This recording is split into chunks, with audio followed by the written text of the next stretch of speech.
প্রিয় দর্শক, ওরে বাবা টিভিতে আপনাকে স্বাগতম।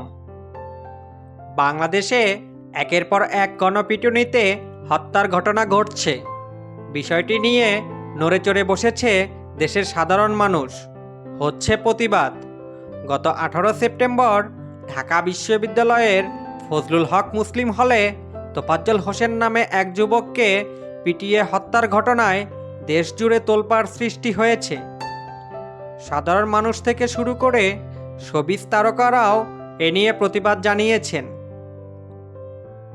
জনপ্রিয় অভিনেত্রী মেহজাবিন চৌধুরী লিখেছেন, গণপিটুনিকে নরমালাইজ করা হচ্ছে কেন?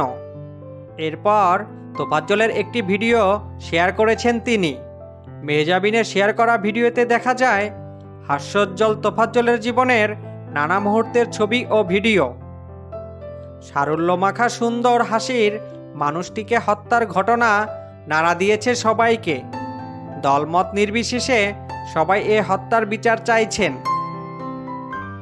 বাংলা সিনেমার আলোচিত অভিনেত্রী পরিমণি লিখেছেন, কেউ নাই আমাদের আর, আল্লাহ তোমার বিচার তুমি করো।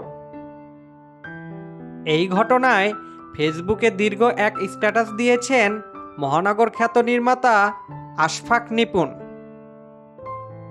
জনপ্রিয় অভিনেত্রী মৌসুমী হামিদ ফেসবুকে লিখেছেন, আমি তোফাজ্জল হত্যার বিচার চাই। এই হাতের ওপর লাঠি রেখে যারা ওর হাত পাড়াচ্ছে, পা দুইটা থেতলায়ে ফেলছে মারতে মারতে, এদেরকে চিহ্নিত করে আইনের আওতায় আনা হোক। প্রিয় দর্শক, আপনাকে ধন্যবাদ। ভিডিওটি ভালো লাগলে একটি লাইক দিয়ে চ্যানেলটি সাবস্ক্রাইব করুন।